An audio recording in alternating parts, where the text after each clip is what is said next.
जय हिंद सभी को। 7 क्लास में आप सभी लोगों का स्वागत है। मैं अमरजीत सर।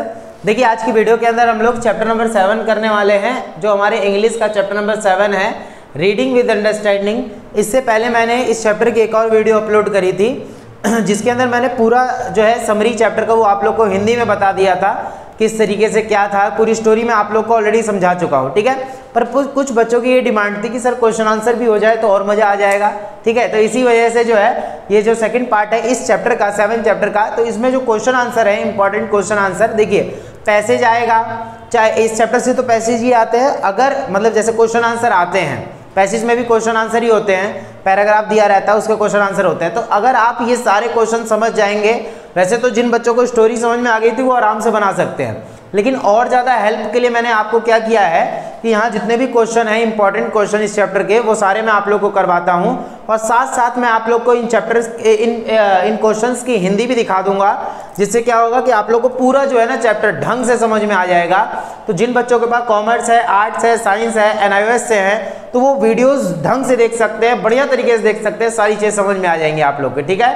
तो क्योंकि इंग्लिश कॉमन सब्जेक्ट है, सबके पास होगा, तो बढ़िया तरीके से आपको पढ़ना है, तो जरूर 7 क्लास की वीडियोस आप लोग जरूर देखा करें, ठीक है। और इंग्लिश का जो हमारा ये चैप्टर है 7, उसके बाद 8 करवाऊंगा, ऐसे सारे चैप्टर हम लोग कंप्लीट कर लेंगे। अगर आपको जो पढ़ाने का तरीका है अगर वो सच में अच्छा लगता है तो प्लीज़ वीडियो को लाइक कर दिया करें, और जो चैनल को सब्सक्राइब जरूर कर लें, क्योंकि आने वाली जो वीडियोस होंगी वो और ज़्यादा हेल्पफुल होंगी आप लोग के लिए। जैसे ग्रेजुएशन में जो बच्चे जाएंगे उन लोग के लिए भी हेल्पफुल होने वाली हैं वीडियोस, तो आप लोग प्लीज़ पहले ही चैनल को सब्सक्राइब करके जरूर रख लें, ठीक है। 7 क्लास की फैमिली जरूर बने आप लोग, ठीक है। चलिए अब हम लोग जो है इस चैप्टर को करने वाले हैं, रीडिंग विद अंडरस्टैंडिंग, यानी कि इसमें जो पैसेज आते हैं, कैसे कैसे क्वेश्चन फंसने वाले हैं, तो जिन बच्चों को स्टोरी समझ में आ गई होगी वो अच्छे से समझ सकते हैं इसमें, ठीक है। जिसने पहले वाली वीडियोस नहीं देखी हैं इनसे, वो चैनल की प्लेलिस्ट में जाकर बढ़िया तरीके से देख सकते हैं, ठीक है। चलिए स्टार्ट करते हैं आज का पहला क्वेश्चन। देखिए हमारा जो पहला क्वेश्चन है इसमें उसका वो है why do adolescents get stress, यानी कि ये जो बच्चे होते हैं वो टेंशन में क्यों आ जाते हैं, तनावग्रस्त क्यों हो जाते हैं, ठीक है। तो आंसर आप लोग अपने स्क्रीन पर देखिए। देखिए हिंदी के साथ साथ इंग्लिश भी दिखा दे रहा हूं आप लोग को, आंसर के साथ क्वेश्चन की भी हिंदी दिखा दे रहा हूं, जिससे कि इजीली समझ में आ जाएगा। आपको क्या करना है, बस ढंग से सुनना है। जिस बच्चे ने सुन लिया उसको पूरा चैप्टर क्लियर हो जाएगा, कुछ आगे करने की जरूरत ही नहीं पड़ेगी। इसमें स्टोरी समझ जाओगे आप पहले वाली वीडियो देख के, उसके बाद क्वेश्चन आंसर समझ गए, हिंदी टू इंग्लिश दोनों समझ गए, तो क्या चाहिए फिर इसके बाद। सोच के देखिए, ढंग से आप लोग पढ़ें, और थोड़ा टाइम लगेगा, लंबी वीडियो होगी, लेकिन पूरा चैप्टर क्लियर हो जाएगा, ये मेरा वादा रहेगा आप लोगों से, ठीक है ना। चलिए तो देखते हैं सबसे पहला क्वेश्चन क्या है, किशोर तनाव में क्यों आ जाते हैं। तो सिंपल सी बात है, adolescents are faced with the demands of their development task. ये जो बच्चे होते हैं वो अपने विकास कार्यों को सोच सोच कर इतना ज्यादा टेंशन में आ जाते हैं, ठीक है, कैसे कैसे आगे करना है, क्या है।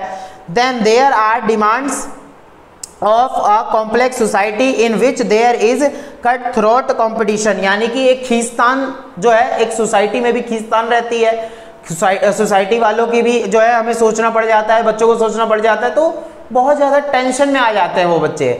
आगे का समझ में ये चीज़। तो उसके बाद दे रखा है कि वो कंपटीशन, यानी कि प्रतिस्पर्धा होती है उनके बीच में, है ना, तो ये प्रतिस्पर्धा ही उन लोग को और ज़्यादा जो है मुसीबत में डाल देती है। सो दे गेट स्ट्रेस, यानी कि अंत में वो क्या हो जाते हैं, टेंशन में आ जाते हैं।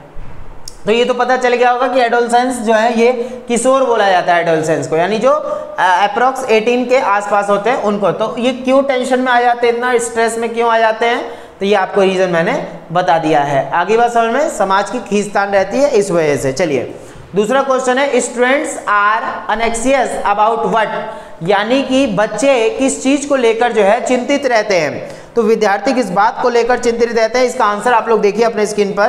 तो students are anxious about whether they would be able to live up to the expectation of their peers, parents and teachers, यानी कि बच्चे टेंशन में इतना ज़्यादा इसलिए आ जाते हैं क्योंकि उनके एक तो पेरेंट्स की उम्मीद पर खरा उतरना होता है, टीचर्स की उम्मीद पर खरा उतरना होता है ना, तो इस वजह से इतने ज़्यादा टेंशन में आ जाते हैं। Their over anxiety has a disabling effect, यानी कि जरूरत से ज़्यादा की गई चिंता आपको तनावग्रस्त बना देती है, नकारा बना देती है। याद रखिएगा, जरूरत से ज़्यादा आप टेंशन ले रहे हैं, जरूरत से ज़्यादा आप चिंता कर रहे हैं, तो आप कुछ भी नहीं कर पाओगे। इसीलिए बोला जाता है कि एक लिमिट में टेंशन लेनी चाहिए, जितना आपकी बॉडी झेल सके। अब उससे ज़्यादा टेंशन लोगे तो आप फिर क्या करोगे, उस चीज़ से क्विट कर दोगे कि नहीं भाई मेरे से तो होगा ही नहीं, इतना ज़्यादा टेंशन हो जाता है। आगे बात समझ में, तो आपको अगर टेंशन होती है अपने पेरेंट्स से बात करें, किसी बड़े से बात करें, टीचर से बात करें, ठीक है। चलिए यहाँ समझ में जाइए यहाँ से, ठीक है। देखिए अब आ जाता है next question, what are the reason for increase in stress level.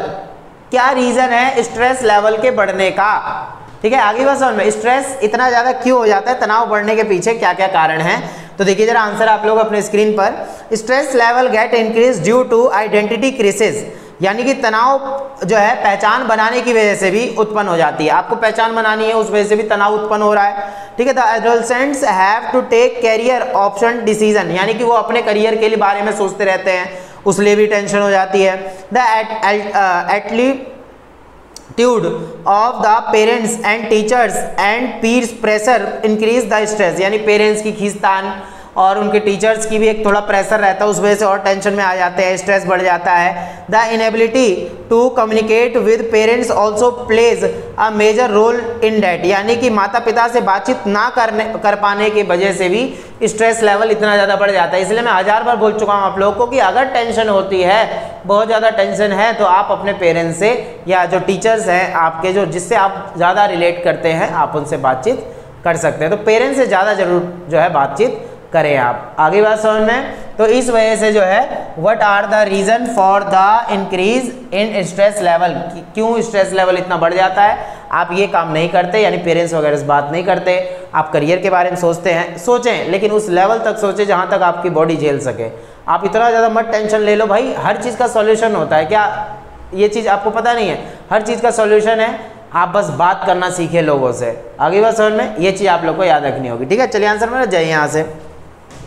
देखिए क्वेश्चन आंसर इसलिए करवा रहा हूँ ताकि आपको क्लियर हो जाए पूरा चैप्टर, स्टोरी के साथ साथ। मैं ये नहीं करूँगा कि आपको सिर्फ स्टोरी बता दूँ, क्वेश्चन आंसर नहीं बताऊँ, आपको स्टोरी बताऊँगा एक वीडियो के अंदर और दूसरी वीडियो के अंदर आपको उसके क्वेश्चन आंसर करवा दूँगा। अगर सच में अच्छा लगता है तो प्लीज़ अपना प्यार जरूर देना, ठीक है। चलिए कमेंट जरूर करके बताना आप लोग। उसके बाद आ जाएगा what are the needs of the brain what help a good memory.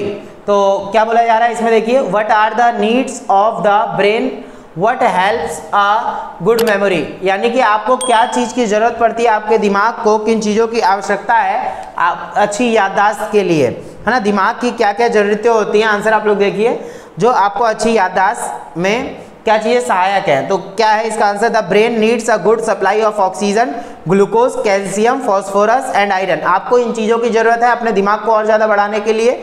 A good memory depends on a good brain, आपको अच्छी यादें किस पर डिपेंड है, हमारे अच्छे दिमाग पर। और अच्छा दिमाग कैसे होगा, जब आप ये सारी चीज़ें कंज्यूम करेंगे, खाएंगे, ठीक है। So we should sit in a well ventilated place while studying, यानी कि आपको एक अच्छे हवादार स्थान पर जो है बैठना चाहिए ताकि आप अच्छे तरीके से पढ़ लिख सकें। आगे बात समझ में, मैंने पूरी स्टोरी में आप लोग को ढंग से बता दिया है। अब क्वेश्चन आंसर देख लोगे तो फिर हीरो हीरोइन बन जाओगे। जिन्होंने अभी स्टोरी वाला चैप्टर नहीं, मतलब वीडियो नहीं देखी, इससे पहले वाली प्लेलिस्ट में जाओ, इससे पहले वाला जो है इसी का मैंने पूरे चैप्टर का जो है पूरी समरी दे रखी है आप लोग। चलिए देखते हैं। उसके बाद आ जा रहा है next question, which things we should include in our diet, which things we should avoid, यानी क्या चीज़ें हमें इंक्लूड करना चाहिए अपनी डाइट के अंदर, खाने के अंदर, और क्या चीज़ अवॉइड करनी चाहिए। आगे बात समझ देखिए जरा, तो we should include milk, cheese, walnut यानी अखरोट, और ग्रीन लीफ हरी पत्तेदार सब्जियां, and date in our daily diet, यानी कि आप लोग जो है अच्छे तरीके से खजूर वगैरह, डेट बोलते हैं खजूर को, दिख ही रहा होगा सारा आप लोगों को, तो बढ़िया तरीके से बस मैं पढ़ के बता दे रहा हूँ ताकि खोपड़ी में बात बैठ जाए, ठीक है, आसान बन सके आप लोग के लिए चैप्टर, बहुत ज़्यादा ईजी। थोड़ी सी मेहनत लगेगी लेकिन कोई दिक्कत नहीं है, आप लोग को समझ में आना चाहिए बस, ठीक है। और समझ में आता है तो प्यार जरूर देना आप लोग अपना, ठीक है। देखिए तो इसलिए बोला जा रहा है, तो we should avoid fatty meals, sugar and acid as they take away calcium from the system, यानी कि बोला जा रहा है कि जो हम लोग ये वसा युक्त खाना खाते हैं ना, फैट वाला, काफ़ी ऑयली खाना, है ना, ये सारी चीज़ें तो थोड़ा सा अवॉइड करना चाहिए इन चीज़ों को। ये नहीं कि आप डेली डेली खाए जा रहे हो, है ना, अवॉइड करना चाहिए इन चीज़ों को, और अच्छी चीज़ें आप कंज्यूम करें, डाइट में अपने लाएं अच्छी चीज़ें, अखरोट हो गया, खाना पीना जो अच्छा है हमारे, फ्रूट्स वगैरह हो गए, ये सारी चीज़ें लानी चाहिए, ठीक है ना। तो क्या चीज़ खानी चाहिए, क्या चीज़ अवॉइड करनी चाहिए, वो मैं आप लोग को बता चुका हूँ। ऐसे क्वेश्चन पूछे जाएंगे, ठीक है। जो पैराग्राफ देगा तो जब आप क्वेश्चन पढ़ लोगे ना, देखो एक चीज़ मैं आप लोग को बताता हूँ कि जब पैराग्राफ आया तो पैराग्राफ पहले मत पढ़ना गलती से भी, पहले सबसे पहले आप क्वेश्चन पढ़ो, क्वेश्चन जितने 4-5 क्वेश्चन दे होंगे 4-5 क्वेश्चन पढ़ लिए, समझ लिए उनको, फिर चलना पैराग्राफ के ऊपर, फिर वहां पढ़ना, क्योंकि सारा तो पैराग्राफ के अंदर होता नहीं है, कुछ बातें दे रखी होती है और कुछ बातें नहीं होती है, तो अपने मन से भी कुछ बातें बनानी होती है। जब कब बनाओगे, जब स्टोरी आप लोग बढ़िया तरीके से समझ लोगे। ठीक है, कौन याद कर रहा है मुझे इतना चलो अब थोड़ा पढ़ लो, है ना। देखो चलिए आंसर में भागिए यहाँ से। अब उसके बाद आ जाता है next question, how can watching television affects our performance, यानी कि टेलीविजन कैसे हमारे परफॉर्मेंस में असर डालता है, कैसे इफेक्ट करता है। तो देखिए जरा, ये तो बहुत खतरनाक टेलीविजन होता है। याद देखिए, टेलीविजन में क्या है, हम लोग मूवीज वगैरह देख लेते हैं तो होता है क्या, दिमाग उसी चीज में अटका रहता है। पेपरों के टाइम पे तो खासकर टेलीविजन टीवी वगैरह बच्चों को नहीं देखना चाहिए। आगे बस समझ में देखिए, तो watching television for a long time can lower of academic performance, आपके जो है जो कार्य करने वाले होते हो आप उस पर पूरा असर डालेगा ये। It steals away the precious time which could be used for reading, यानी पढ़ने के टाइम को भी खा जाता है क्या, टेलीविजन। ये चीज़ याद रखना है। तो ये हमें याद रखना है कि यानी कि टेलीविजन जो है हमारे पूरे परफॉर्मेंस को खराब कर सकता है। ये ऑलरेडी मैं बहुत अच्छे तरीके से स्टोरी के अंदर आप लोग को बता चुका था, पिक्चर वगैरह दिखा के। ठीक है, चलिए आंसर में जाइए यहाँ से। देखिए आप, how does the time management help a student, एक टाइम मैनेजमेंट करना चाहिए हर स्टूडेंट को। ये तो मैंने बहुत अच्छे से आप लोगों को समझाया कैसे टाइम मैनेजमेंट करना चाहिए। आप हर चीज़ के लिए टाइम दें, ठीक है, पढ़ाई के लिए थोड़ा ज़्यादा टाइम दें। ये चीज़ है जो आपको ज़्यादा बेनिफिट देंगी, उन चीज़ों में ज़्यादा टाइम दें। और फ़ोन वगैरह चलाना है तो मुश्किल से भाई, जब देखो एक बार लग गए फ़ोन में तो क्या होता है, लगे ही रह जाते हैं। तो इसलिए टाइम वेस्ट करना नहीं चाहिए हमें फ़ोनों के अंदर। ठीक है, जो ज़रूरत वाली चीज़ें वही चीज़ करें सिर्फ। तो क्या बोला जा रहा है कि how does it management time management help a student, यानी कि time management is a very important of a student, यानी कि टाइम मैनेजमेंट बहुत ज़्यादा जरूरी होता है हर बच्चे के लिए। Time must be managed between field and unfilled time, यानी कि आपको मैनेज करना चाहिए कौन सा भरा हुआ टाइम है आपका, कौन सा खाली टाइम है। फील्ड टाइम इन, देखिए जिन बच्चों ने स्टोरी समझ ली थी उन बच्चों को ये चैप्टर ना बहुत अच्छे से समझ में आएगा। क्यों आएगा, क्योंकि उन्होंने स्टोरी समझ ली ऑलरेडी। और देख लेना, ये अच्छे से मैं कह रहा हूँ कि आप लोगों को फायदा जरूर मिलेगा जिन्होंने स्टोरी देख ली है, समरी देख लिया, फिर ये क्वेश्चन आंसर पढ़ने हैं। डायरेक्ट आप मत पढ़ना, ये पहले स्टोरी देख लेना। ठीक है, चलिए तो ये चीज़ याद रखिएगा। तो एक विद्यार्थी के पास लगभग 10 घंटे का खाली समय होता है, मतलब वही चीज़ बोला गया है कि field time is spent in a sleeping, bathing and dressing etcetera. ये भरे हुए टाइम क्या होता है हमारे लिए कि जो आपका स्लीपिंग टाइम हो गया, बाथिंग टाइम, ड्रेसिंग टाइम, ये सब भरे हुए समय है। A student has 10 hours of unfilled time, यानी लगभग हर बच्चे के पास 10 घंटे का समय होता है जिसमें वो कुछ भी नहीं करता है। तो which he should utilise by making a time table, यानी कि उसको टाइम टेबल बनाना आना चाहिए। आगे बात समझ में, ये चीज़ आप लोग बढ़िया तरीके से याद रख लेना। ठीक है, चलिए आंसर में जाइए यहाँ से। उसके बाद आ जाता है next question, how can exercise help in reducing stress, यानी कि एक्सरसाइज कैसे स्ट्रेस को दूर कर सकती है। तो उसका आंसर देखिए आप लोग कि तनाव को कम करने के लिए, देखिए exercise is beneficial in reducing stress, it improves, यानी कि बहुत ज़्यादा बेनिफिशियल है, फायदेमंद है क्या एक्सरसाइज, क्या करने के लिए, स्ट्रेस टेंशन को दूर करने के लिए। इट इम्प्रूव स्लीप ऑल्सो, यानी कि नींद अच्छी भी दिलाता है एक्सरसाइज। ठीक है, आप जिम कर रहे हैं और क्या नाम है एक्सरसाइज कर रहे हैं तो आपको अच्छी नींद भी आएगी, अच्छी नींद आएगी तो आप अच्छे से काम कर सकते हैं अपना। ब्रिक्स वॉकिंग, यानी पैदल चलो, स्विमिंग, जॉगिंग और एरोबिक्स, थोड़ी एक्सरसाइज करो बढ़िया तरीके से exercise. Keep our heart healthy, अपने दिल को जो है हेल्दी रखो, बढ़िया तरीके से हेल्दी रखो। So we should try to cover short distance on foot, यानी थोड़ी थोड़ी दूरी, जो जैसे कहीं मार्केट जाना है तो मार्केट जाने के लिए आप ये तो ना बाइक लेकर चल जाओ, पैदल जाओ, थोड़ी दूरी पर है तो वहाँ पैदल चले जाओ, है ना। दुकान पर जाना है पैदल जाओ। बहुत सारे लोग स्कूटी चालू करते, बाइक चालू करते, फिर भाग जाते हैं। नहीं, आपको थोड़े डिस्टेंस वाली दूरी पर जाना है तो पैदल जाने की कोशिश करो। ठीक है, इससे आपका हेल्थ भी अच्छा रहेगा। चलिए आंसर में जाइए यहाँ से। तो इस तरीके से आपको जो है बता देना एक्सरसाइज कैसे आपकी स्ट्रेस को दूर करने में मदद करती है। ठीक है, नेक्स्ट आ जाता है, how can hobbies help as stress busters, यानी हॉबीज कैसी होनी चाहिए आपको स्ट्रेस दूर करने के लिए। तो देखो, hobbies can be as refreshing as sleep, यानी कि हॉबी जो है नींद की ही भांति तरोताज़ा करने वाली होती है। आपकी आदतें कुछ ऐसी होती हैं जिससे क्या होता है कि आपको तरोताज़ा महसूस होता है। जैसे किसी की हॉबी होती है रीडिंग करना, न्यूज़पेपर पढ़ना, किसी की हॉबी होती है थोड़ा सा कहीं टहल लेना, है ना, कुछ गाना गुनगुना लेना, इससे आपका माइंड फ्रेश हो जाता है, ठीक है। ये देखिए, उसके बाद दे helps boost self image and forget the tensions, यानी कि आप दुख तनाव को भूल जाओगे और आपका बूस्ट होगा क्या है, एक जो आपकी सोच है वो। एंड फेलियर्स ऑफ लाइफ, यानी फेलियर्स ऑफ लाइफ क्या होंगी, कम होंगी। One can choose a hobby according to his taste, यानी कि आपको, यानी अपने शौक के अनुसार हम किसी हॉबी को चुन सकते हैं। और one can choose a hobby according to his taste, they give us pleasure, यानी कि वह हमें खुशियां प्रदान करेंगे अगर हम ये सारी चीज़ें करना शुरू कर दें तो। आगे बात समझ में, ये हमें याद रखना है, ये तो हॉबीज़ अच्छी होनी चाहिए हमारी, ठीक है। चलिए आंसर में जाइए यहाँ से। उसके बाद आ जाता है सेकंड लास्ट क्वेश्चन है हमारा कि what extreme step do the frustrated student take, यानी कि क्या बोला जा रहा है, हताश विद्यार्थी कौन सा बड़ा कदम उठा लेते हैं खतरनाक। तो मैं आपको स्टोरी में बताया था कि बच्चे क्या करते हैं, सुसाइड कमिट कर लेते हैं, तो बहुत गलत चीज़ है ना। आप हिम्मत क्यों हार जाते हैं, हिम्मत हारने की क्या जरूरत है, अभी तो बहुत बड़ी लाइफ है भाई, आराम से मेहनत करते रहो बस। तो तरीके से सोचोगे हर चीज़ के बारे में, सॉल्यूशन निकल कर सामने आएगा। नहीं आ रहा आप किसी से बात करो, टेंशन लेने की क्या जरूरत है, हर चीज़ का सॉल्यूशन है आज के टाइम पे, ठीक है। देखिए, frustrated student take the extreme step of committing suicide, suicide कर लेते हैं। They fail to cope with the disappointment caused by failure of performance, वो अपने परफॉर्मेंस में अच्छा नहीं कर पाते हैं, अच्छा परफॉर्म नहीं कर पाते अपने एग्जाम में, किसी चीज़ में, तो फेलियर हो जाते हैं, तो क्या करते हैं, बड़ा कदम उठा लेते हैं। तो ये चीज़ नहीं होनी चाहिए। Which is lower than expected, यानी कि एक्सेप्टेड, तो बोल रखा है अपेक्षा से नीचे की उपलब्धि को बर्दाश्त नहीं कर पाते वो लोग, तो बहुत ज़्यादा टेंशन हो जाती है उन्हें, है ना, तो ये चीज़ नहीं करनी चाहिए, ठीक है।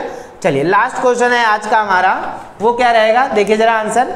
तो what are the preventive measures for stress, यानी कि बोला जा रहा है कि स्ट्रेस आने के, यानी तनाव को रोकने के कौन से तरीके हैं, तनाव को रोकने के लिए आपके पास कौन कौन से तरीके हैं। तो सबसे पहले आप लोग देखिए जरा इसमें, टू अवॉइड, क्या बोला जा रहा है, to avoid stress one should manage time properly, आपको टाइम मैनेज करना पड़ेगा स्ट्रेस दूर करने के लिए। पहला, task should be divided into important, less important and routine categories, exercise also, तो यानी कि आपको कम जरूरी काम और बहुत जरूरी काम, ये सारे काम आपको क्या करने पड़ेंगे, अलग अलग कैटेगरीज में डिवाइड करने पड़ेंगे। Exercise also helps in reducing stress, exercise भी आपको जरूरी करनी चाहिए। One can do certain exercise even while travelling, कुछ एक्सरसाइज ऐसे होती हैं जो आप बस में भी ट्रैवलिंग करते टाइम कर सकते हैं। विच इज़ वेरी स्ट्रेसफुल, यानी बहुत ज़्यादा तनाव से आपको राहत दे सकती है, ये चीज़ हमें याद रखना है। One should cultivate hobbies according to one's taste, they give unpleasure, यानी कि हमको कुछ हॉबीज ऐसी होती है जो हमें राहत पहुंचाती है बहुत ज़्यादा। One should think positively and B claim, यानी कि कुछ ऐसी आदतें होती हैं जो हमें पॉजिटिव लेकर आती है, पॉजिटिव बनाती है हमें। तो even in the worst of situation one should be optimise that something would come out, this way stress can be avoided, यानी कि शांत बने रहना चाहिए, खराब से खराब परिस्थिति में भी हमें आश्वासन बने रहना जो है चाहिए कि कुछ ना कुछ हो ही जाएगा, ऐसा सोचना चाहिए भाई, कुछ ना कुछ तो हो ही जाएगा ना, क्यों टेंशन लेना। तो इस प्रकार तनाव से बचा जा सकता है। आई होप सबको ये चैप्टर बहुत अच्छे से समझ में आया होगा, क्योंकि इससे पहले मैंने जो इसकी वीडियो जो थी इससे पहले वाली, वो वीडियो के एंड में मैं आप लोग को दे दूंगा, तो ये जाकर जरूर देख ले, समरी आप लोग देख लेना, फिर उसके बाद ये क्वेश्चन आंसर देखना, डायरेक्ट क्वेश्चन आंसर पे आओगे तो समझ नहीं आएगा जल्दी, ठीक है। तो समरी आप लोग जरूर देखें, और इसके बाद मैं 8 चैप्टर करवाऊंगा, बहुत बढ़िया चैप्टर है वो भी, और ऐसे सारे चैप्टर कंप्लीट कर लेंगे। अगर आप लोग को वीडियो अच्छी लगती है तो प्लीज़ चैनल को सब्सक्राइब करें, वीडियो को लाइक जरूर करें, ऐसे ही मैं पढ़ाता रहूँगा, आप लोग को बस अच्छे तरीके से समझ में आता रहेगा, ठीक है। थोड़ी सी मेहनत लगेगी लेकिन कोई बात नहीं, लेकिन आप लोगों के लिए मेहनत जरूर करूँगा, ठीक है। चलिए, अगर आप लोग को लगता है कुछ और ऐड करना चाहिए मुझे पढ़ाने में तो आप लोग बता सकते हैं कमेंट में, ठीक है। चलिए हम लोग मिलेंगे नेक्स्ट वीडियो के अंदर, तब तक के लिए जय हिंद, जय भारत।